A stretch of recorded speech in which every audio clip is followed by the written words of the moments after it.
Vadodara bridge हादसे में primary report के आधार पर मुख्यमंत्री भूपेंद्र पटेल ने एक एग्जीक्यूटिव इंजीनियर समेत 4 इंजीनियरों को सस्पेंड कर दिया है।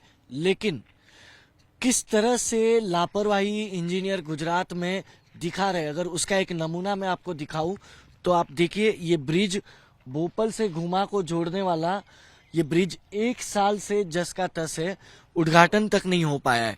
अगस्त 2024 में इस ब्रिज का उद्घाटन होना था, लेकिन 80% जब ब्रिज बन गया उसके बाद इन अधिकारियों की आंख खुली कि आगे तो कहीं सड़क ही नहीं है। अब देखिए सामने ये एग्रीकल्चर लैंड है और एग्रीकल्चर एरिया होने के चलते यहाँ पर अब टीपी निकल नहीं सकती है, यहाँ पर आगे और सड़क भी नहीं निकल सकती है। तो 80% जब काम हो गया उसके बाद आप देखिए यहाँ पर ऐसे ही कट लगा हुआ है, ना कोई गाड़ी आ सकती है ना कोई गाड़ी जा सकती है। लेकिन अगर उस तरफ से अगर आप आते भी है तो उतर के आप क्या इस छोटी गली में जाएंगे या फिर राइट में इन छोटी गलियों से वापस जाएंगे या फिर लेफ्ट से इन छोटी गली से आप जाएंगे, क्या करेंगे, किस तरीके से करेंगे। ये कुछ इस तरीके की लापरवाही इस ब्रिज को बनाने में बरती गई है जो 1 साल से जस का तस है।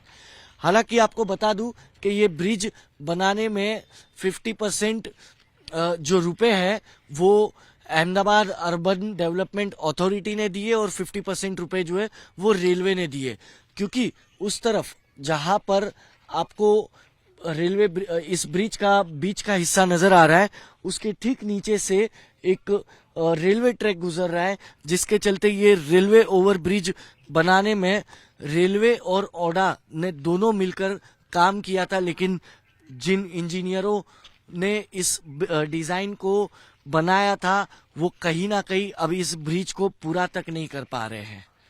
अब ऐसे में 80 करोड़ रुपए की लागत से बना ये 80% ब्रिज कब जनता के लिए काम में आएगा, इसका कोई जवाब नहीं दे रहा है।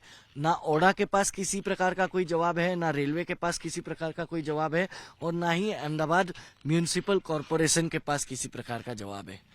अब गुजरात सरकार को ही तय करना है कि जब इस तरीके से विकास के कई प्रोजेक्ट अगर लागू किए जाते हैं तो उसे सही तरीके से कैसे पूरा किया जाए।